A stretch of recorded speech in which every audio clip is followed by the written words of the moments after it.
জাহেল আছে যেখানে, বিপদ আছে ঠিকানে, ঠিক কিনা? এজন্য আল্লাহ পাক বলেন, খুযিল আফওয়া ওয়া'মুর বিল উরফি ওয়া আ'রিদ আনিল জাহিলিন। হে রাসূল, আপনি ক্ষমার নীতি অবলম্বন করুন আর মানুষকে নেক কাজের দিকে, কল্যাণের কাজের দিকে দাওয়াত দিন। ওয়া আ'রিদ আনিল জাহিলিন, আর জাহেল যারা হেদায়েত শূন্য তাদের থেকে আপনি দূরে সরে যান। কারণ যাদেরকে আমি আল্লাহ হেদায়েত শূন্য বানিয়েছি এদের সাথে হাজার তর্ক করবেন, সময় নষ্ট হবে কিন্তু ফায়দা হবে না, ঠিক কি না? এই রহমানের গোলামদের দ্বিতীয় বৈশিষ্ট্য আল্লাহ পাক বলেন, ওয়াল্লাযীনা ইয়াবিতুনা লিরাব্বিহিম সুজ্জাদান ওয়া কিয়ামা। তারা রহমানের যারা গোলাম, তাদের যে রাত, এ রাতটিতে তারা ঘুমায় না, বরং আল্লাহর ভালোবাসা অর্জনের জন্য বিনয় ভরে সারাটি রাত তারা কিয়াম করে, দাঁড়ায়া দাঁড়ায়া রুকু করে, সেজদা করে কাটায় দেয়। সুবহানাল্লাহ বলবেন না? তাদের অবস্থাটা এমন হয় যে তাদের মাথার মধ্যে এটাই ঘুরপাক খায় যে জিন্দিগিতে কয়দিন বাঁচবো, এই দিনে পারলাম না দুনিয়ার ব্যস্ততায় ইবাদতে মনোনিবেশ করতে, রাতে সবাই ঘুমিয়ে গেছে, এখন আমি দাঁড়ায় দাঁড়ায়া আল্লাহর সামনে কিছুক্ষণ সিজদায় থাকি, কিছুক্ষণ কিয়াম করি, এতে আল্লাহর সাথে আমার সাথে সম্পর্ক মজবুত হয়ে যাবে। সুবহানাল্লাহ বলবেন না? কষ্ট হচ্ছে আপনাদের? এদের ব্যাপারে আল্লাহ পাক আরেক জায়গায় বলেন, تتجافى جنوبهم عن المضاجع يدعون ربهم خوفا وطمعا।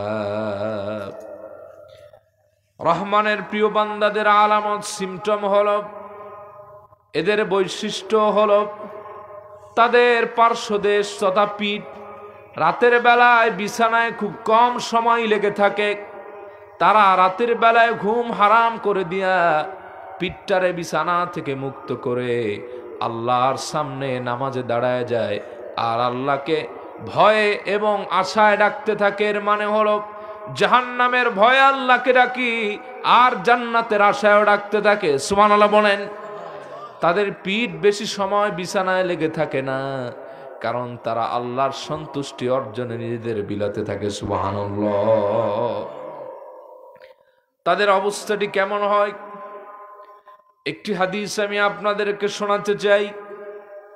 রাসূলুল্লাহর একজন জলিলুল কদর সাহাবী, নাম তার আব্বাদ ইবনে বিশর, আনসারী সাহাবী ছিলেন। আমার রাসূলুল্লাহর সঙ্গে একবার এক যুদ্ধে অ্যাটেন্ড করলেন। ওই যুদ্ধে একজন কাফেরের স্ত্রী নিহত হয়ে গেল। কাফের প্রতিজ্ঞা করলেন, যতক্ষণ না সাহাবায়ে কেরামদের রক্তপাত না ঘটাবেন, এক বিন্দু পানি পান করবেন না, খাবার খাবেন না, এমনকি গোসল করবেন না, মাথার চুল আঁচড়াবেন না। জোরে কর নাউজুবিল্লাহ। যুদ্ধ শেষ হয়ে গেল। রাসূল আমার মদিনা মুনাওয়ারার দিকে রওনা করলেন। পথিমধ্যে রাত হয়ে গেল। রাসূলুল্লাহর আদত মোবারক ছিল, নবীজি আমার রাতের বেলায় মদিনা মুনাওয়ারায় প্রবেশ করতেন না। সাহাবায়ে কেরামদেরকে উদ্দেশ্য করে বললেন, সাহাবীরা রে, আজ আর মদিনা মুনাওয়ারায় যাব না, এই জায়গায় রাত্রি যাপন করব। তোমরা তাঁবুর ব্যবস্থা করো আর তোমরা খাবারের আয়োজন করো, জায়গাটাকে ক্লিন করো, রাত কাটায় সকালবেলা চলে যাব। তাঁবু কমপ্লিট হয়ে গেল, খাবারের আয়োজন হলো। এবার রাসূলুল্লাহ সাহাবীদেরকে উদ্দেশ্য করে বললেন, সাহাবীরা রে, এতগুলি সাহাবীর মধ্যে কে আছো দাঁড়ায় দাঁড়ায় সারা রাত পাহারা দিবা, আর আমরা একটু আনন্দে টেনশন মুক্ত ভাবে ঘুমাবো? এ কথা বলতে দেরি এক সাহাবী হাত জাগায় দাঁড়ায় গেলেন, বললেন, লাব্বাইক ইয়া রাসূলুল্লাহ, হে আল্লাহর হাবিব, আমার নাম আব্বাদ ইবনে বিশর, আপনি যদি আমাকে অনুমতি দেন আমি সারা রাত দাঁড়ায় দাঁড়ায় আল্লাহর জন্য পাহারা দিয়ে দিব। সুবহানাল্লাহ বলেন। ওনাকে দেখে আর একজন দাঁড়ায় গেলেন, ইয়া রাসূলুল্লাহ আমি অনুমতি চাই। তার নাম হলো আম্মার বিন ইয়াসির। রাসূলুল্লাহ বললেন তুমি দাঁড়াতে চাও কেন? বলে ইয়া রাসূলুল্লাহ ইয়া হাবিবাল্লাহ, আমার ভাই একা একা দাঁড়াবে, গোটা রাত্র পাহারা দিবে, মনটা খারাপ হয়ে যেতে পারে, ক্লান্তি আসতে পারে, সঙ্গীহীনতায় ভুগবে। আপনি অনুমতি দিলে আমি সারা রাত ভাইয়ের সাথে পাহারা দিব, ভাইয়ের উপর ইহসান হবে। রাসূলুল্লাহ বললেন ওকে, তোমরা দুজন দাঁড়িয়ে যাও, আমরা ঘুমোতে যাই, যাও পাহারা দাও। সুবহানাল্লাহ বলেন। নবীজিও ঘুমায় পড়লেন, সাহাবায়ে কেরামও ঘুমিয়ে গেলেন। হযরত আব্বাদ আর আম্মার দুজন জেগে আছেন। এবার একজন আর একজনকে বলতে লাগলেন, ভাই রে রাত অনেক লম্বা, তুমি আমি দুইজন যদি পাহারা দিই সকালবেলা মদিনায় যেতে কষ্ট হবে, তার চাইতে সব রাতকে আমরা দুটা ভাগ করি, এক ভাগে তুমি পাহারা দাও আমি ঘুমাই, আবার আমি যখন পাহারা দিব তুমি ঘুমায়ো। হযরত আব্বাদ বললেন চমৎকার বলেছো ভাই। এবার আম্মার বিন ইয়াসির বললেন, এরে আব্বাদ আইয়ুলাইলিন আহাব্বু ইলাইক, রাতের কোন অংশ তোমার ভালো লাগে আমারে বলো, সে অংশ আমি তোমার ইখতিয়ারে ছেড়ে দিব। তুমি হয় পাহারা দাও না হয় ঘুমায় পড়ো, আমার কোনো আপত্তি নেই। হযরত আব্বাদ বললেন আম্মার রে, রাতের প্রথম অংশ তুমি ঘুমিয়ে যাও, আমি পাহারা দেই, দ্বিতীয় অংশে আমি ঘুমাবো, তুমি পাহারা দিও। এই বলে হযরত আব্বাদ পাহারায় দাঁড়ায় গেলেন, আম্মার চলে গেলেন বিছানায় ঘুমোতে। হযরত আব্বাদ দাঁড়ায় দাঁড়ায় পাহারা দিচ্ছেন। রাত অতিক্রান্ত হতে লাগলো। নিসফুল লাইল, রাতের অর্ধ অংশ পেরিয়ে যখন চূড়ান্ত গভীরতায় রাত চলে গেল, সাহাবী দাঁড়ায় দাঁড়ায় একাকী চিন্তা করতে লাগলেন, রাসূলুল্লাহ আমাকে দায়িত্ব দিয়েছেন পাহারার, আমি যদি সারা রাত পাহারা দেই পাহারার হকই আমার আদায় হবে, কিন্তু এই সময়টা হলো আল্লাহর সাথে সম্পর্ক জুড়বার, ভালোবাসা বাড়াবার। আমি যদি দাঁড়ায় দাঁড়ায় পাহারার বদলে সালাত আদায় করি, আমার একদিকে পাহারার হক আদায় হবে, অন্যদিকে নামাজ পড়তে পারবো, আল্লাহর সাথে সম্পর্কটা মজবুত হবে, আর আমার একাকিত্বের বাজে অনুভব থেকেও মুক্তি পেয়ে যাব। এইভাবে সাহাবী দাঁড়ায় গেলেন নামাজে। হঠাৎ করে তিনি চিন্তা করতে লাগলেন, আমি যদি আমার কণ্ঠস্বরকে নিচু করে দিয়া নিম্ন করে দিয়া আল্লাহর কালাম তেলাওয়াত করি, কাফের মুশরিক বেঈমানেরা তারা যদি এই জায়গায় আগমন করে আর হামলার কোনো মনস্থ করে আসে, তাহলে তারা একেবারেই হামলা না করে ছাড়বে না। এর কারণ হলো তারা মনে করবে নবীজিও ঘুমায় পড়েছেন, সাহাবীরাও ঘুমিয়ে গেছেন, হামলার আশঙ্কা থাকবে। তার চাইতে যদি আমি আমার কণ্ঠস্বরকে উঁচু করে দিয়া দারাজ কণ্ঠে বলিষ্ঠ আওয়াজে আল্লাহর কালাম তেলাওয়াত করি, কাফেররা মনে করবে নবীজিও ঘুমায় নাই, সাহাবীরাও ঘুমায় নাই, হামলার কোনো আশঙ্কা থাকবে না। এই ভেবে হযরত আব্বাদ কণ্ঠস্বরকে উঁচু করে দিয়ে আল্লাহর কালাম তেলাওয়াত করতে লাগলেন। তার আকর্ষণীয় মোহনীয় তেলাওয়াতে আসমান জমিন মুখরিত হতে লাগলো। ওইদিকে প্রতিশোধ পরায়ণ কাফের স্ত্রী হত্যার বদলা নেওয়ার জন্য মদিনার দিকে রওনা করলেন। সে হযরত আব্বাদের তেলাওয়াত শুনে স্টপ হয়ে গেলেন। ব্যাপার কি? কি ব্যাপার? এই জায়গা থেকে এত চমৎকার কোরআনের আওয়াজ আসে কেমনে? এই জায়গা তো কোনো জনপদ নয়, জনশূন্য জায়গা। তাহলে কি রাসূলুল্লাহ মদিনা মুনাওয়ারায় যায় নাই, এই জায়গায় অবস্থান করতেছে? এইভাবে তিনি যাত্রা বন্ধ করলেন। বন্ধ করে সামনের দিকে এগোতে লাগলেন, চারদিকে খোঁজ করতে লাগলেন আওয়াজটা আসে কোন দিক থেকে। যাত্রা বন্ধ করে দিলেন, ভালো করে খুঁজতে লাগলেন আওয়াজ আসে কোন দিক থেকে। প্রচন্ড অন্ধকারে দেখা যায় না। খুঁজতে খুঁজতে গলার আওয়াজকে টার্গেট করে প্রায় কাছাকাছি চলে এসেছেন। প্রচন্ড অন্ধকার, হযরত আব্বাদকে তিনি দেখতে পাচ্ছেন না, কিন্তু তেলাওয়াত শুনতে পাচ্ছেন। এই তেলাওয়াত শুনে কণ্ঠকে টার্গেট করে, গলার আওয়াজকে টার্গেট করে তার ধনুক থেকে একটা তীর ছুঁড়ে মারলেন। এই তীরটিও অব্যর্থভাবে নির্ভুলভাবে মিস্টেক না হয়ে হযরত আব্বাদের সিনার মধ্যে ঢুকে গেল, এক পাশ থেকে আর এক পাশে চলে গেল। লাম ইয়াক্তা ওয়া লাম ইয়াতাহাররাক ওয়া হুয়া কানা ইউসাব্বিতু ফিস সালাত। বিষাক্ত তীর রাসূলুল্লাহর সাহাবীর পেটের থেকে ঢুকে পেট থেকে বের হয়ে গেল, এক মাস থেকে আর এক পাশে চলে গেল। রাসূলুল্লাহর সাহাবী এক চুল নড়লেন না, তেলাওয়াত বন্ধ করলেন না, নামাজ ছেড়ে দেন নাই। সুবহানাল্লাহ বলেন। ওই কাফির চিন্তায় পড়ে গেল, ব্যাপার কি? আমি যে তীর মারলাম এই তীর তো মিস হওয়ার কথা নয়, আর যদি তীর লেগেই থাকে তাহলে তো তেলাওয়াত বন্ধ হয়ে যাবে, নামাজ ছেড়ে দিবে, তাও তো ছাড়ে না, তাহলে মনে হয় আমার তীর লাগে নাই। এই ভেবে দ্বিতীয় তীরটা আবার মারলেন। এই তীর হযরত আব্বাদের সিনার মধ্যে ঢুকলো, এক পাশ থেকে আর এক পাশে বের হয়ে গেল। লাম ইয়াতাহাররাক ওয়া লাম ইয়াক্তাইস সালাত। বিষাক্ত তীর এক পাশ থেকে আর এক পাশে চলে গেল। রাসূলুল্লাহর সাহাবী এক চুল নড়লেন না, ডানে বামে তাকালেন না, নামাজও ছাড়লেন না, বিনয় অবনত চিত্তে আল্লাহর সামনে দাঁড়ায় রইলে। কাফের মনে করলো কি ব্যাপার, একটা না দুইটা না তিনটা তীর মারলাম, আর একটা তীর যখন মারলো এই তীরটা হযরত আব্বাদের সিনার মধ্যে এসে লেগেছে। হযরত আব্বাদের সিনাটা ঝাঁঝরা বানায় দিয়েছে, রক্ত ফিনকি দিয়ে পড়া আরম্ভ করলো, পুরা শরীরটা রক্তে স্নান হয়ে গেল। রাসূলুল্লাহর সাহাবী তবুও নামাজ ছাড়লেন না, ইতমিনানে কলবের সঙ্গে নামাজটাকে শেষ করলেন।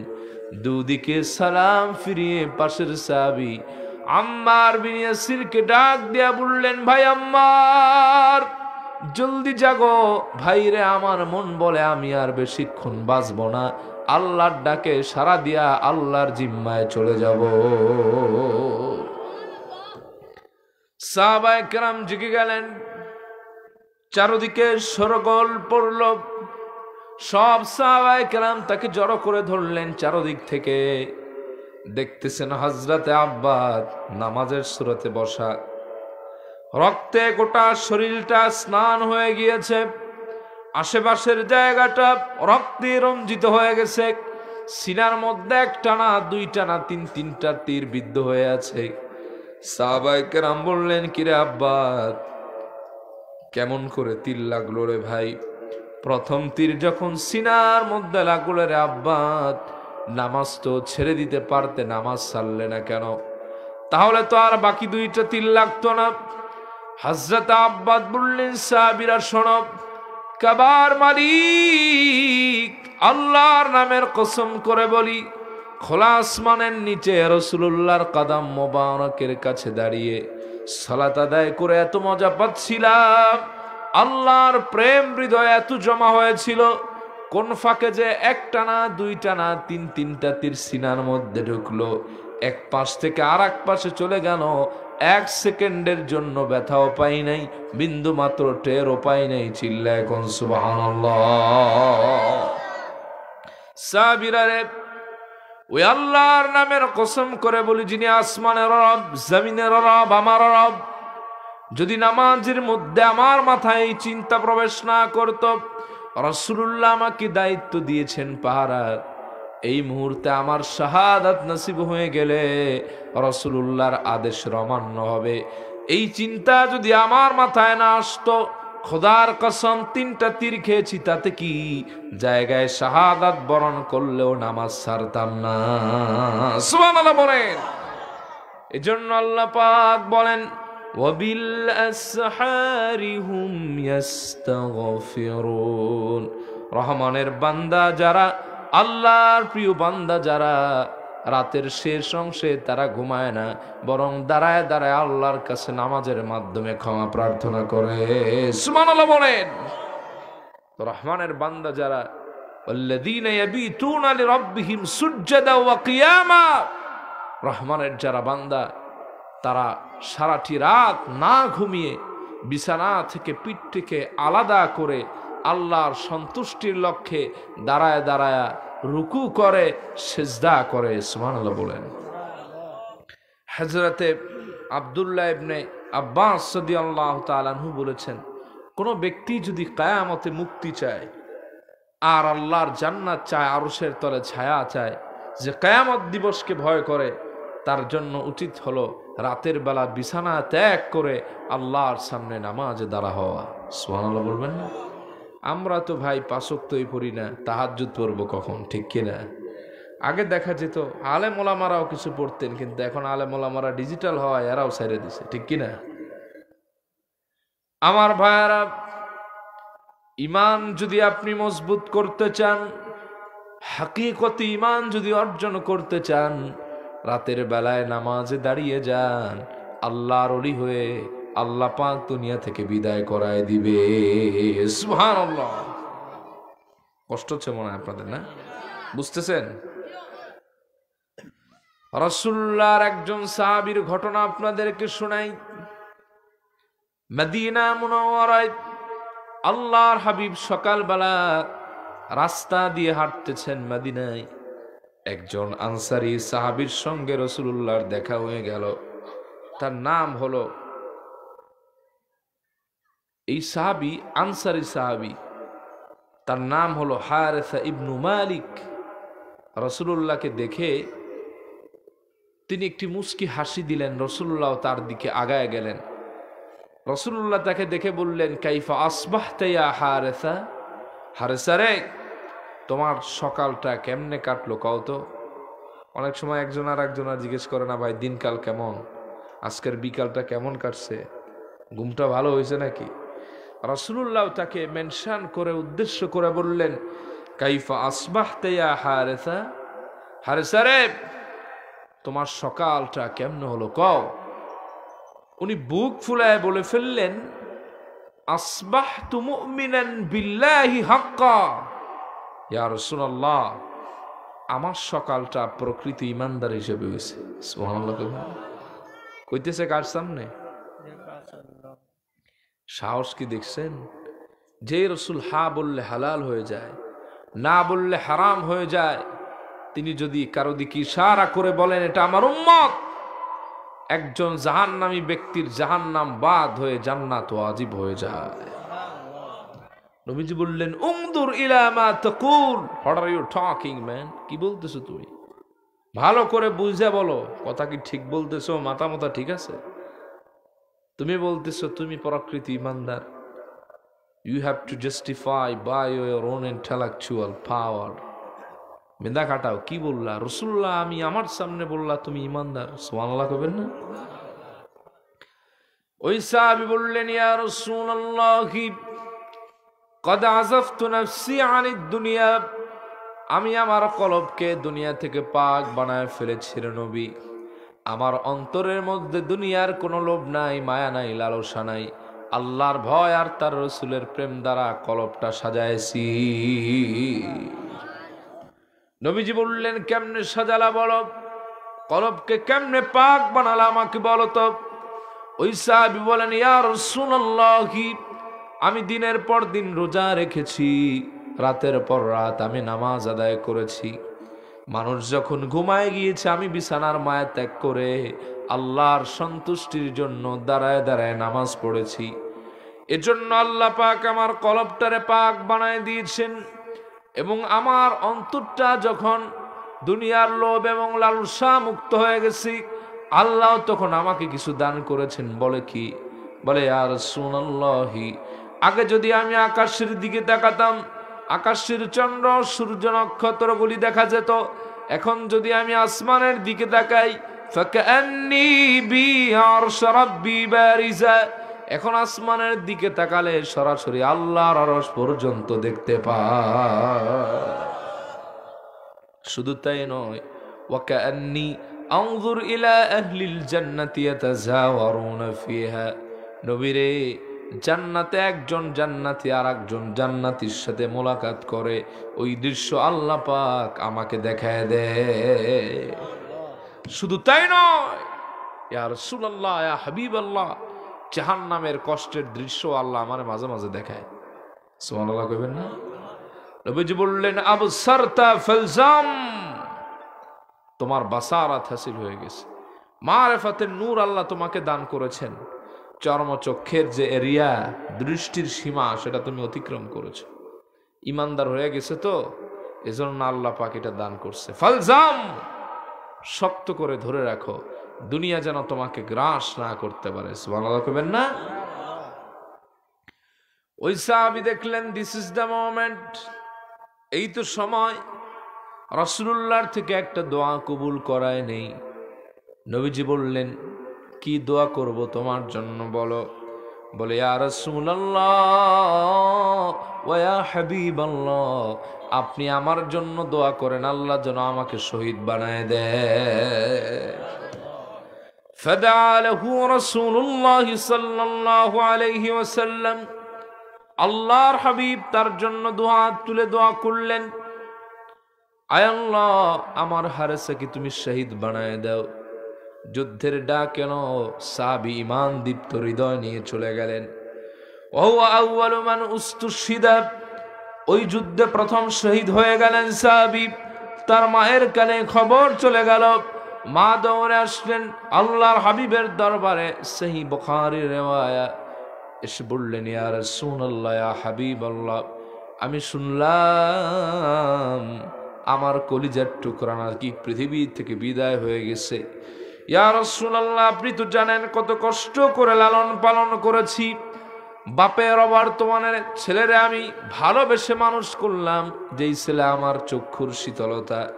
নবীরে শুনলাম আমার কলিজার টুকরা পৃথিবী থেকে বিদায় হয়ে গেছে। নবীরে এতে আমার কোনো দুঃখ নাই, কষ্ট নাই, আপনি একবার শুধু বলে দেন আমার ছেলেটা কি জান্নাতে নাকি? যদি জান্নাতি হয় জিন্দিগিতে আর কোনো দিন কাঁদব না, সবর করব। আর যদি অন্য কোথাও থাকে আমার কান্না কোনো দিন শেষ হবে না। রাসূলুল্লাহ কিছুক্ষণ চুপ করে রইলেন, এরপরে বললেন উম্মে হারেসার, হায়রে হারেসার মা শোনো, জান্নাত তো আর একটু নয়, আরদুহাস সামাওয়াতু ওয়াল আরদ। চলবে না আজান হবে। ভিতরে মাইক দিলাই না, ভিতরে মাইক দিলাম।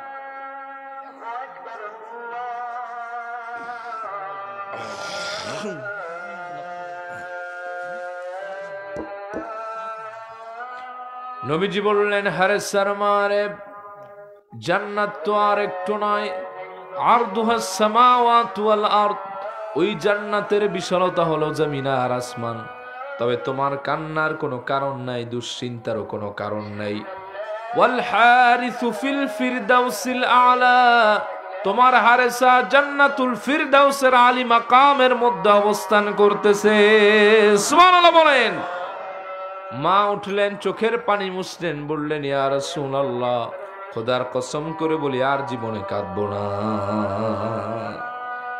এই জন্য যারা রহমানের বান্দা, ওয়াইবাদুর রহমানিল্লাযীনা ইয়ামশুনা আলাল আরদি হাওনা ওয়া ইযা খাতাবাহুমুল জাহিলুনা ক্বালু সালামা, রহমানের বান্দা যারা, তারা মানুষের সাথেও বিনয় আচরণ করে, জাহেল থেকেও দূরে থাকে, এবং তারা নামাজে রাত্রিবেলায় দাঁড়ায় দাঁড়ায় বিনয় হয়ে যায়। সুবহানাল্লাহ বলবেন না? একটু জিকির করেন লা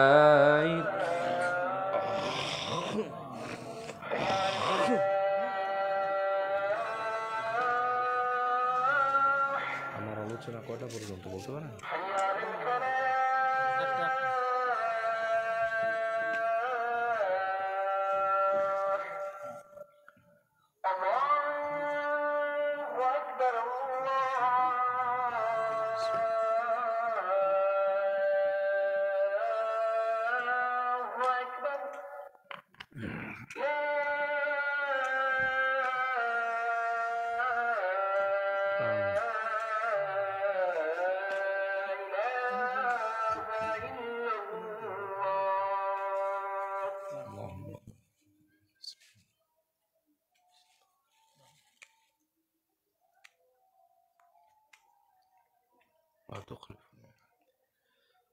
তো বলতেছিলাম, কষ্ট হচ্ছে মনে হয় আপনাদের, না ভাই? এই তো আর 20 মিনিট পরে ছেড়ে দিব, এরপরে আপনাদের কষ্ট দূর হয়ে যাবে। কষ্ট হইব না নিবা হুক্কা সিন্নি মিন্নি খাইয়া তো একদল তান্ডা গেছুন গি ওখান আইবা নি সিন্নি খাইয়া প্রধান অতিথি সিন্নি লইয়া বাড়ি গেছুন গি চিৎকার মারিয়া হুক্কা মার হাওয়া সিন্নি বাবা যেখানে আমরা আছি আবার সিন্নি আছে নি রাত্রে একবার খাইলাইছি তার লাগিয়া তো মায়াট খালি বাইয়া সিন্নি যখন খাইয়া লাইছি ওখান যাইয়া খিতা কর্ম খাতার মধ্যে ঘুমাইয়া ঘুমাইয়া কিছু সময় বললো ওই খাটাই বালা হইব কথা ঠিক কিনা হোক ভাই রাগ করতেছেন তো আপনি যদি আল্লাহর প্রিয় হতে চান নামাজে রাত্রিবেলায় দাঁড়ান আপনাকে প্রিয় বানাই দিবে কে সাহাবায়ে কেরাম রাতের বেলায় নামাজে যখন দাঁড়াতেন দুনিয়ার কোনো হুশ জ্ঞান তাদের থাকতো না আকাশের উড়ন্ত পাখি তাদের মাথার উপর ভর করত সুবহানাল্লাহ কইবেন না চিন্তা করছেন একটা আকাশের উড়ন্ত পাখি কত লম্বা সময় দাঁড়ালে সাহাবায়ে কেরামের মাথার উপর দাঁড়াতো যখন তারা রুকু এবং সেজদা করতেন তখন উড়াল দিয়ে চলে যেত না এটা কোনো গাছ না জড় পদার্থ না দেয়াল নয় আল্লাহর গোলাম নামাজে দাঁড়ায় গেছে সুবহানাল্লাহ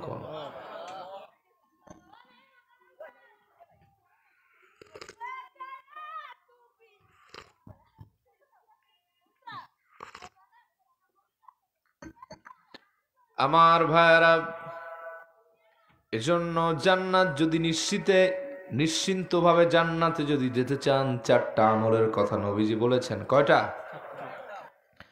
মদিনা মুনাওয়ারায় গিয়ে আল্লাহর হাবিব বলেন ইয়া আইয়ুহান নাস আফশুস সালাম হে মানব মণ্ডলী তোমরা বেশি বেশি সালাম দাও অতআইমুত তাআম বেশি বেশি মানুষকে খাবার খাওয়াও ওয়াসিলুল আরহাম আত্মীয়তার সম্পর্করে মজবুত করো ওয়াসাল্লু বিল্লাইল আর রাতের তখন নামাজ দাঁড়িয়ে যাও ওয়ান্নাসু নিয়াম যখন মানুষ ঘুমায় যায় এই চারটা কাজ যদি করতে পারো তাদখুলুল জান্নাতা বিসালাম আমি রাসূল বলে গেলাম নিরাপদে টেনশন মুক্তভাবে জান্নাতে চলে যাবা সুবহানাল্লাহ বলেন 3 নম্বর যে আয়াতটি পড়েছিলাম والذين يقولون ربنا اصرف عنا عذاب جهنم إن عذابها كان غراما سبحان الله পড়েন إنها ساءت مستقرا ومقاما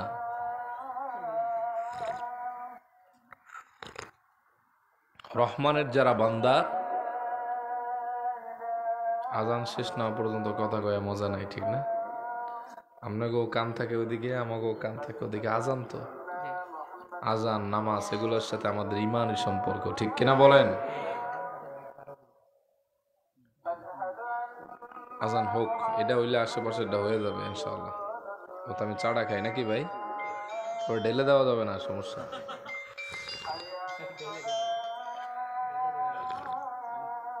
এই ঢেলে দি ভাইয়ের সাথে কয়দিন আগে দেখা হয়েছিল গিয়াসউদ্দিন আত-তাহেরি আপনারা আইডল আপনারা তাইন্ডে খুব বালা ফাইন আপনার বড় লেখা আইলে ওই দিন আর কোনো জায়গায় জায়গা হইতো না এত লোক আইয়ে ঠিক কিনা বর্ণিতে আইসেনি একবারও বর্ণিতে আসে আমি রমজান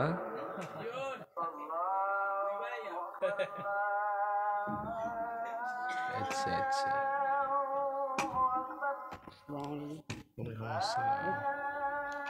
সুন্নিরার ভবিষ্যৎ খারাপ আছে ভাই খিতার লাগে জানেননি আপনারা বালা আলিমের মূল্য দেন না তারার বাড়ার টাকা দেন না কিন্তু আপনারা ঢেলে দেই মেলে দিয়ে এনে 1 লাখ দিয়া দেন কথা ঠিক কিনা আপনারা দেন না বড় লেখা টানছুন কত টাকা দিয়ে আপনার কাছে তথ্য না থাকলে আমার কাছে আছে বা 80,000 টাকা মারি দিছুন আপনার অনেক মাহফিলে বাজেটও থাকে না 80,000 টাকা আপনারা একজনরে দিলাইছেন তাই না কিতা কইছে কোরআন কইছে না হাদিস কইছে আপনার আর বাঙালি পাবলিক যারা আছে তারার 1 মাসের মধ্যে সবটির ফাঁসি দেওয়া দরকার অন্য কিছুর লগে না কচু গাছের লগে কিতার লাগে কইন কারণ হইল আপনারা বালা চিনুন না আপনারা হইল গিয়া 36 ইঞ্চি 32 ইঞ্চি 26 ইঞ্চি লেংরা খানা খোরা আম্মা হুজুর রে পছন্দ করুন কথা ঠিক নিবা দেখতে যায় এই বক্তাটা বলে 26 ইঞ্চি, লোকটাই তো 26 ইঞ্চি, এর মধ্যে এলেম ঢুকছে কয় ইঞ্চি, কথা ঠিক নেই। দেখতে যে আম্মা হুজুর একজন বাইরে ছিল কুমিল্লার, আম্মা হুজুর কিতা হুজুর মহিলা, পরে কয়দিন বাদে ধরা খাইছেন তাইনে পুরুষ, আগের থেকেও পুরুষ পরে থেকেও পুরুষ, কোনো আম্মা হুজুর টাম্মা হুজুর আসিল না। পরে পাবলিকে এক ফিটা মারছে, ওখান তিনি মার্কেট আউট হইয়া হইয়া শুনি তা আল্লাহ ছাড়া কেউ জানে না, কথা ঠিক নেই ভাই। ওর পরে কয়দিন পরে বাইরে চামড়া চেলা হুজুর বাইরে বহুদিন পরে, যে ফিডের মধ্যে চামড়া নাই, আইও তারে দেখি আই ওয়াজ মাহফিল সার্গেজ হইয়া গেছে কি ভাই, ঠিকই না? সার্কাস কোরআন হুনো মিয়া খামে লাগতো। ওই একজনে বাস বাইয়া উঠছে তাই দেখিয়া তোমার খিতা ফায়দা হইতো খাও, কথা ঠিক নেই বা। ওখানে আমি আপনারা সিলুটি হইতাম পারছি না, পুরা ইতার লাগিয়া সরি আছি, মাগা ট্রাই কররা আর কি। তো বলতেছিলাম রহমানের যারা বান্দা ওই নিবা সিলটি নাকি আবার পরে গাড়ি আটকাইবা, খিতার লাগে সিলেটি উল্টা পাল্টা হয়েছে, এখন হাদিয়া যা পাইছো তার ডাবল জরিমানা দিয়া যাও, আমরা সিনিয়ে খাইমো।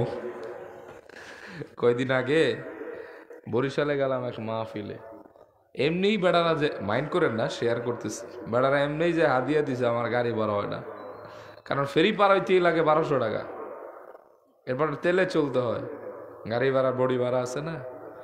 এখন বেড়ায় পরের দিনে ফোন দিছে বরিশালের ভাষায়, হুজুর ভালো আছেন?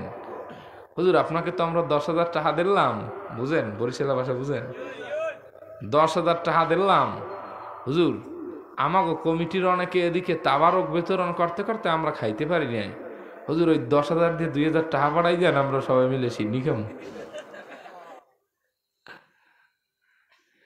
আমার ভাইয়েরা, রহমানের যারা বান্দা তাদের তৃতীয় বৈশিষ্ট্য হলো তারা আল্লাহকে ডেকে ডেকে বলেন, আল্লাহ জাহান্নামের আযাব থেকে আপনি আমাদের মুক্তি দান করে দেন, কারণ জাহান্নামের আযাব বড় কঠিন আর অবিচ্ছিন্ন, এত কঠিন আযাব আর হয় না, আল্লাহ আপনি আমাদের উপর দয়া করে মাফ করে দেন।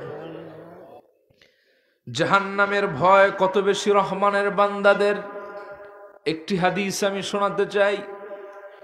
রাসূলুল্লাহ যখন মদিনা আল মুনাওয়ারায় আগমন করলেন মক্কা থেকে, লাম্মা আতান নবী সাল্লাল্লাহু আলাইহি ওয়াসাল্লাম ফিল মদিনা, যখন মদিনাতে আগমন করলেন, লাম্মা কাদিমান নবী সাল্লাল্লাহু আলাইহি ওয়াসাল্লাম ফিল মদিনা, মদিনাতে যখন রাসূলুল্লাহ আগমন করলেন, আখা বাইনাল আনসার ওয়াল মুহাজিরিন, মদিনায় আনসারী সাহাবীদের সঙ্গে আর মক্কা থেকে আগত মুহাজির সাহাবীদের সঙ্গে রাসূলুল্লাহ ভ্রাতৃত্ব বন্ধন করে দিলেন যে শোনো, আজ থেকে তোমরা সব ঈমানি ভাই। সুবহানাল্লাহ বলেন। আখা বাইনা সাঈদ ইবনে আব্দুর রহমান ওয়া সা'লাবাত আল আনসারী রাদিয়াল্লাহু তাআলা আনহুমা, বিশেষত দুইজন সাহাবীর মধ্যে রাসূলুল্লাহ ভ্রাতৃত্ব বন্ধন করায় দিয়েছেন। একজন হলো মুহাজির সাহাবী সাঈদ ইবনে আব্দুর রহমান, আর একজন হলো আনসারী সাহাবী সা'লাবা আনসারী রাদিয়াল্লাহু আনহুমা। তো আল্লাহর হাবিব হযরতে সাঈদ ইবনে আব্দুর রহমানকে বললেন, আব্দুর রহমান তোমার বাড়িতে তো ধন সম্পদ মোটামুটি আছে, চলে ফিরে খাইতে পারো, সা'লাবা গরিব মানুষ, স্ত্রী নাই, তুমি এরে তোমার বাড়িতে নিয়ে যাও, থাকার একটা ব্যবস্থা করে দাও, তোমার কাজে আসবে। সা'লাবা আনসারী চলে আসলেন সাঈদ ইবনে আব্দুর রহমানের বাড়িতে, জঙ্গল থেকে কাঠ কেটে এনে দেন, কুয়া থেকে পানি উত্তোলন করে দেন, বাজার থেকে বাজার এনে দেন, হাজার কাজে সাহায্য করেন। একদিন, 2 দিন, 3 দিন এভাবে গত হতে লাগলো। হঠাৎ রাসূলুল্লাহর উপর আল্লাহ পাক আদেশ করলেন, হাবিব রে তাবুকের যুদ্ধে যান। রাসূলুল্লাহ 30,000 সাহাবী নিয়ে তাবুকে গিয়েছেন। ওইদিকে রোম সৈন্য কাফেররা ছিল 3 লাখ, মুসলমানদের তর্জন গর্জন সাজ সজ্জা দেখে বিনা যুদ্ধে তারা পালায়ে গিয়েছেন।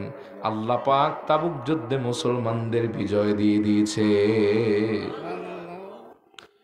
ওই যুদ্ধে সাঈদ ইবনে আব্দুর রহমানকে নবীজি নিয়ে গিয়েছেন, বাড়িতে রেখে গেছেন তার দ্বিনী ভাই সা'লাবা আনসারীকে।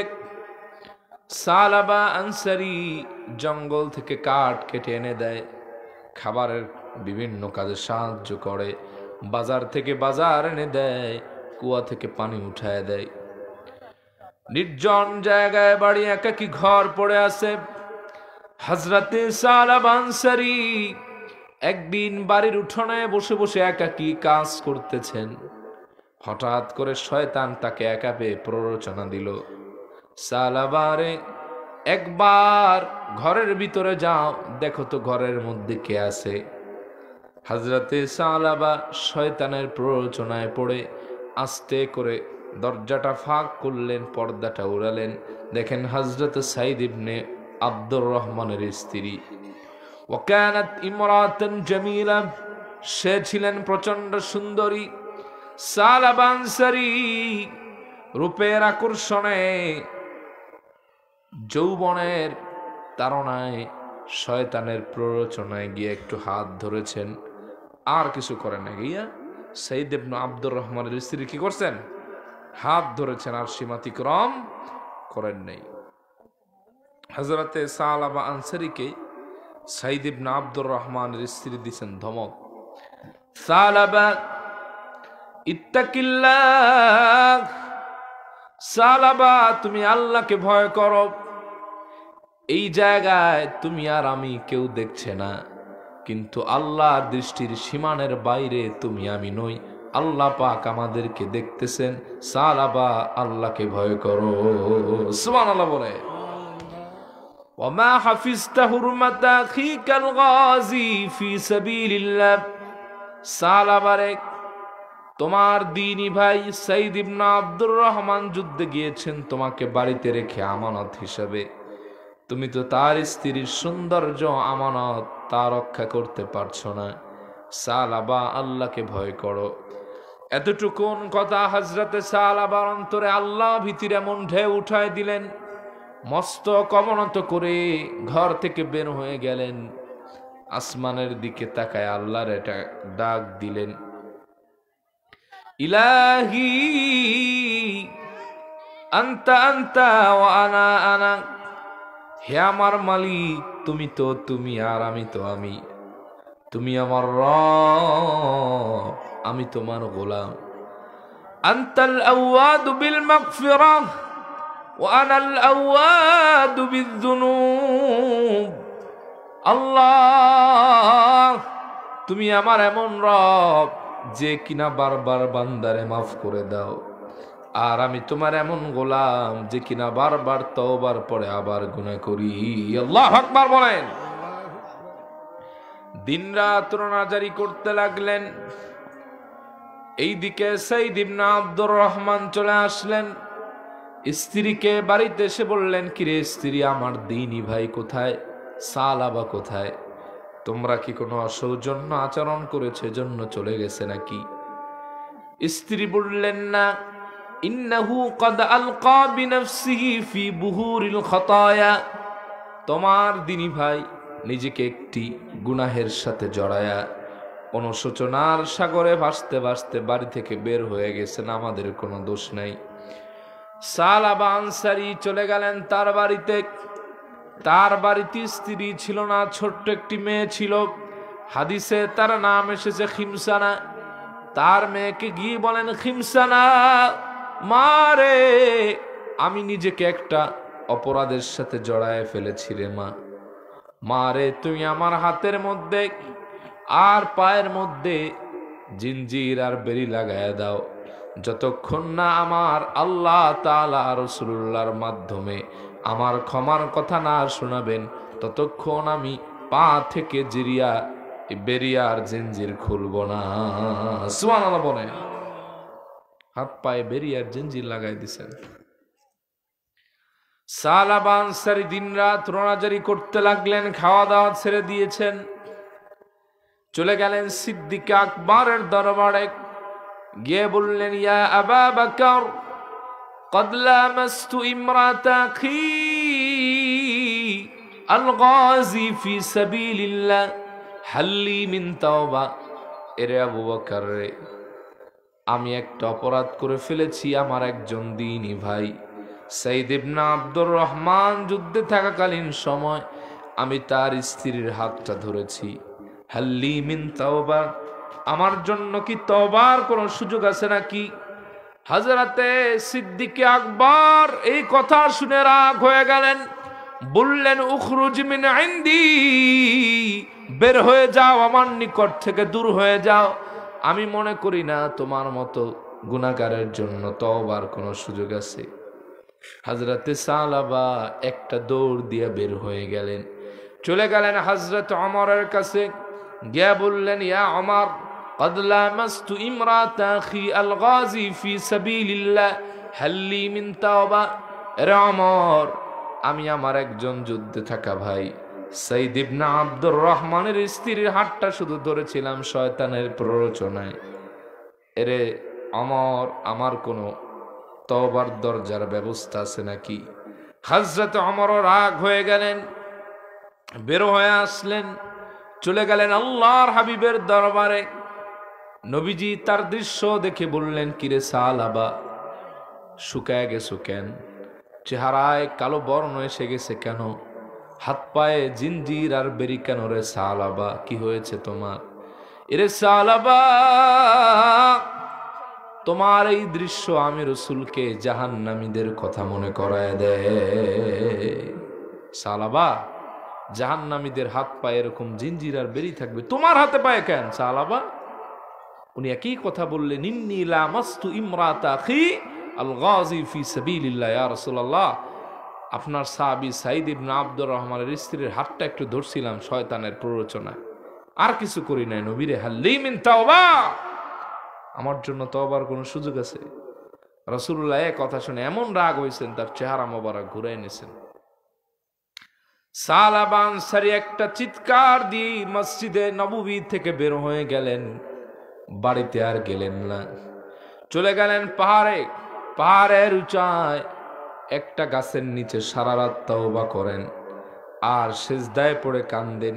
কান্না করতে করতে জাহান্নামের ভয়ে চারদিকের জায়গাটা কাদা হয়ে গেছে। আল্লাহু আকবার। হঠাৎ করে আল্লাহ পাক ওহী নাজিল করলেন, জিবরিল আমিন চলে আসলেন। আল্লাহ ডাক দিয়ে তার হাবিবকে বললেন, হাবিবি আম খালাকতাল খালকা আও আনা, হাবিব, বান্দা কি আপনি বানাইছেন নাকি আমি বানাইছি? সুবহানাল্লাহ কইবেন না? রাসূলুল্লাহ লজ্জা পড়ে গেছে, কি ব্যাপার, আল্লাহ আমার এই কথা কয়? রাসূলুল্লাহ বললেন, নাম ইয়া সাইয়্যিদি আনতা খালাকতাল খালকা, আল্লাহ, বান্দা আমি বানাই না, বান্দা আপনি বানাইছেন। আল্লাহ ডাক দিয়ে বললেন, হাবিবি বাশশির আবদি কদ গফারতু লাক, এরে আমার হাবিব, আমার বান্দা সালাবাকে সুসংবাদ শোনায় দেন, আর রোনাজারির দরকার নাই, তওবা করতে হবে না, কান্না করতে হবে না, আমি আল্লাহ তার তওবা কবুল করে তার নিষ্পাপ মাসুম বানায় দিলাম। নবীজি বললেন সাহাবীদেরকে, সাহাবীরা, মাইয়াতিনি বিসালাবা, কে আছো, সালাবাকে আমার কাছে এনে দিবা। ফাকামা আবু বকরিন ওয়া উমর, হযরত আবু বকর দাঁড়ালেন, ওমর দাঁড়ালেন, আলী ও সালমান, হযরত সালমান আর আলী দাঁড়ালেন। নবীজি বললেন, ওমর, আবু বকর বসো, সালমান আর আলী গিয়ে আমার সাহাবারে খুঁজে নিয়ে আসো, বলবা আল্লাহ তোমারে মাফ করেছে, রাসূলুল্লাহ তোমারে তালাশ করতেছে। সুবহানাল্লাহ কইবেন না? হযরতে সালমান আলী বের হয়ে গেলেন, গোটা মদিনা মুনাওয়ারায় খুঁজলেন, কোথাও পেলেন না। মরুভূমি অঞ্চলে চলে গেলেন, একজন রাখালকে দেখতে পেলেন। রাখালকে ডাক দিয়া বললেন, এরে রাখাল, হাল রাআইতা রাজুলাম মিন আসহাবি রাসূলিল্লাহি সাল্লাল্লাহু আলাইহি ওয়াসাল্লাম, এরে রাখাল, রাসূলুল্লাহর একজন সাহাবীকে দেখেছো নাকি? রাখাল বলল, আলী এবং সালমান, ইন্নাকুমা তাতলুবানা রাজুলান আল হারিবা মিন আযাবিল্লাহ, এরে সালমান আর আলী, আমার মনে হয় তোমরা আল্লাহর এমন একজন গোলামকে খুঁজতেছো যে কিনা আল্লাহর ভয়ে জাহান্নাম থেকে পালিয়ে জান্নাতের দিকে দৌড়াচ্ছে। বলে, হ্যাঁ, এর নামই হলো সালমান, এই সালাবা। বলে বাইরে দিনে পাবা না, কখন পাবো? ওই সূর্য ডুববে যখন, সন্ধ্যা হবে, তখন দেখবা ওই পাহাড়ের উপরে গাছের নিচে বসে বসে তওবা করে আর নামাজ পড়ে। সন্ধ্যা গড়ায় গেল, পশ্চিম আকাশে সূর্য ঢলে পড়ল। হযরতে সালাবা এসেছেন। হযরতে সালমান আর আলী গিয়ে বললেন, কুমিয়া সালাবা, সালাবা তুমি দাঁড়িয়ে যাও, আর অনাজারি করতে হবে না। রাসূলুল্লাহ জানায় দিয়েছেন আল্লাহ পাক তোমাকে মাফ করে দিয়েছে। বুভুক্ষ সাহাবী, ক্ষুধার্ত সাহাবী দাঁড়াতে পারেন না, জরাজীর্ণ শীর্ণ হয়ে গেছেন। হযরতে সালমান ধরলেন বাম হাত, আলী ধরলেন ডান হাত, বললেন কুমিয়া সালাবা, সালাবা দাঁড়ায় যাও। দুইজন আর দুই হাতে ভর করে দাঁড়ালেন। মসজিদে নববীতে চলে আসলেন, মদিনা মুনাওয়ারায়। মসজিদে নববীতে মাগরিবের সালাতের আজান হয়ে গেছে। হযরতে বেলাল ইকামত দিয়েছেন, রাসূলুল্লাহ নামাজে দাঁড়িয়েছেন। ওই তিনজন সর্বশেষের কাতারে দাঁড়িয়েছেন। রাসূলুল্লাহ ওই দিন মাগরিবের সালাতে প্রথম রাকাতে পড়লেন সূরা তাকাসুর, আলহাকুমুত তাকাসুর। এই আয়াত শুনে সাহাবী চিৎকার দিলেন নামাজের মধ্যে একটি। দ্বিতীয় আয়াত যেই না রাসূলুল্লাহ পড়লেন, হাত্তা যুরতুমুল মাকাবির, সাহাবী দ্বিতীয় চিৎকার মেরে নামাজের মধ্যে অজ্ঞান হয়ে জমিনের মধ্যে লুটায় পড়ে গিয়েছে। নামাজ শেষ হয়ে গেল। নবীজি সাহাবায়ে কেরামকে বললেন, সাহাবীরা দেখো তো আমার সালাবার কি হলো। সাহাবায়ে কেরাম তাকে জড়ায় ধরলেন। নবীজি বললেন, ইয়া সালমান ইনদাহ আলাইহিল মা, সালমান রে আমার সালাবার মাথায় পানি দাও, দেখো তো তার জ্ঞান ফিরে আসে কিনা। হযরতে সালমান সালাবার মুখের কাছে তার কপালটা নিয়ে কিছুক্ষণ পরে বললেন, ইয়া রাসূলুল্লাহ ওয়া ইয়া হাবিবাল্লাহ, মাথায় পানি দিয়ে কোনো কাজ হবে না। কদ ফারাকাদ দুনিয়া, সাহাবী আল্লাহর ভয়ে তওবার আগুনে জ্বলতে জ্বলতে জাহান্নাম থেকে পলায়ন করতে করতে দুনিয়া থেকে আল্লাহর ডাকে সাড়া দিয়া আখিরাতের জিন্দেগিতে চলে গেছে। আল্লাহু আকবার বলেন। দরজার সামনে তার ছোট্ট মেয়েটি খিমসানা দাঁড়িয়ে ছিল। মেয়েটি বলল, ইয়া রাসূলুল্লাহ ইয়া হাবিবাল্লাহ, আপনি আমার একটু অনুমতি দেন, আমি একটু দেখতে চাই আমার আব্বার কি হলো।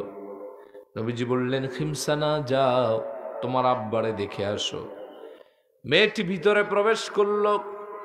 তার মৃত বাবার কপালের উপর ডান হাত রেখে বলল, বাবা তুমি তো জানো আমার মা নাই, আমার একটি ভাই নেই, একটি বোন নেই।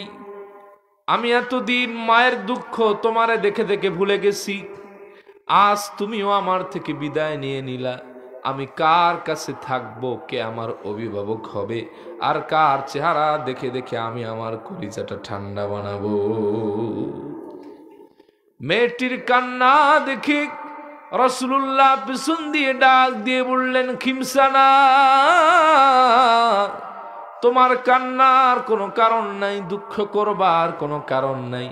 আজ থেকে আমি রাসূলুল্লাহ তোমার বাবার দায়িত্ব নিয়ে নিলাম। আমি রাসূল আজ থেকে তোমার বাবার মতো, আয়েশা তোমার মায়ের মতো, আমার ফাতেমা তোমার বোনের মতো। মেয়েটি বলল, ইয়া রাসূলুল্লাহ ওয়া ইয়া হাবিবাল্লাহ, আমার কোনো দুঃখ নাই, কষ্ট নাই, এই দেখেন চোখের পানিগুলি আমি মুছে ফেললাম। সাহাবায়ে কেরামকে উদ্দেশ্য করে বললেন, সাহাবীরা রে জলদি আমার সালাবারে গোসল দাও, কাফন পড়াও, আমি রাসূলুল্লাহ নিজে তার জানাজা নামাজ পড়াবো। কাফন হয়ে গেল, গোসল হয়ে গেল। হযরত আলী বলেন, জান্নাতুল বাকিতে তাকে দাফন করা হবে। পিছনে খাটিয়ে আসতেছে রাসূলুল্লাহ, সামনে যাইতেছেন। আমি লক্ষ্য করলাম রাসূলুল্লাহ পুরা কদম মোবারক ওদিন জমিনের মধ্যে রাখেন নাই, খালি পায়ে রাসূলুল্লাহ হাঁটতেছেন, পুরা কদম মোবারকের তালু মোবারক জমিনে রাখেন নাই, শুধুমাত্র বৃদ্ধাঙ্গুলির উপর ভর করে করে যাচ্ছেন। কাফন হয়ে যাওয়ার পরে আমি ডাক দিয়ে বললাম, ইয়া রাসূলুল্লাহ ওয়া ইয়া হাবিবাল্লাহ, কেন আপনি মদিনা মুনাওয়ারায় উত্তপ্ত বালুর মধ্যে খালি পায়ে হাঁটলেন, আবার পুরা কদম মোবারক রাখেন নাই, বৃদ্ধাঙ্গুলির উপর ভর করে হাঁটলেন? ইয়া রাসূলুল্লাহ ইয়া হাবিবাল্লাহ, কারণ জানতে চাই।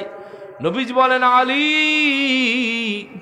তুমি তো জানো না আমার সাহাবী সালাবার তাওবার কারণে কত বেশি সম্মান আল্লাহর কাছে বেড়ে গেছে। এরে আলী, আমার সাহাবী সালাবার তাওবার কারণে আল্লাহর কাছে এত তার দাম বেড়ে গেছে, আল্লাহ পাক এত তার মৃত্যুতে খুশি হয়েছেন, তার মৃত্যুতে আল্লাহ পাক আসমানের সব দরজা গুলা খুলে দিয়েছে। আলী রে, তার জানাজা এত বেশি সাহাবী মদিনা মুনাওয়ারা আগমন করেছেন, মা কদারতু আন বাতিনা কদামাইয়া মিন কাসরাতিল মালাইকা, ফেরেশতার দিক্কির কারণে আমি রাসূলুল্লাহ আমার কদম মোবারক মদিনা মুনাওয়ারায় পুরা রাখবো, এমন জায়গা গোটা মদিনা মুনাওয়ারায় আজকে খুঁজে পাই না।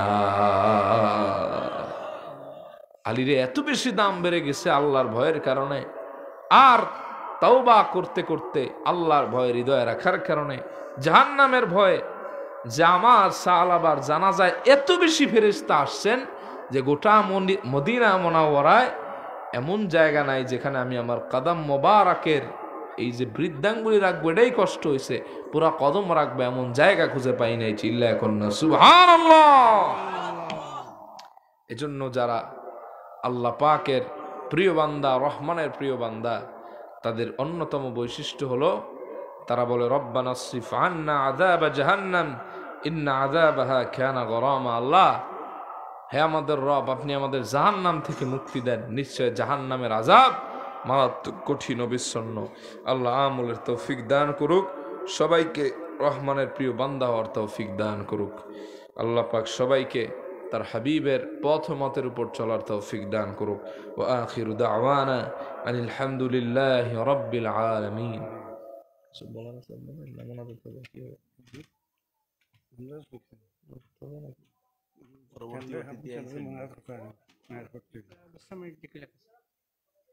একবার সূরা ফাতিহা পড়েন, তিনবার সূরা ইখলাস, কয়েকবার দুরূদ শরীফ, আউযু বিল্লাহি মিনাশ শাইতানির রাজিম। বিসমিল্লাহির রহমানির রহিম। আলহামদুলিল্লাহি রাব্বিল আলামিন আর রহমানির রহিম মালিকি ইয়াউমিদ্দিন ইয়্যাকা না'বুদু ওয়া ইয়্যাকা নাস্তাঈন সিরাতাল মুস্তাকিম সিরাতাল লাযীনা আন'আমতা আলাইহিম গায়রিল মাগদূবি আলাইহিম। বিসমিল্লাহির রহমানির রহিম। কুল হুয়াল্লাহু আহাদ।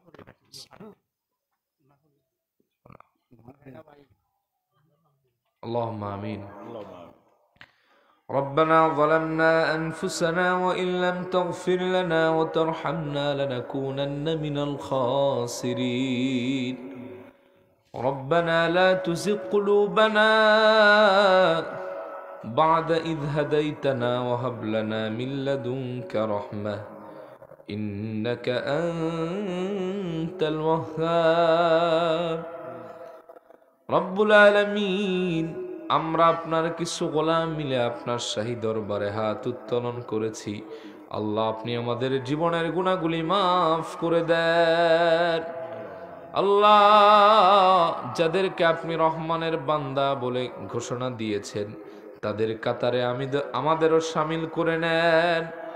আল্লাহ, সমস্ত আমলগুলি কবুল করেন, এর যা সওয়াব দান করবেন কোটি কোটি গুণ বাড়ায় দিয়া আপনার হাবিবের রওজায়ে মদিনা মুনাওয়ারায় পৌঁছে দেন। প্রিয় নবীজির আজওয়াজে মুতাহহারা, আহলে বাইত, আসহাবে কেরাম, নবীঈন, সিদ্দিকীন, শুহাদা, সালিহিন, মুমিন মুমিনাতদের রুহের সওয়াবগুলি পৌঁছে দেন।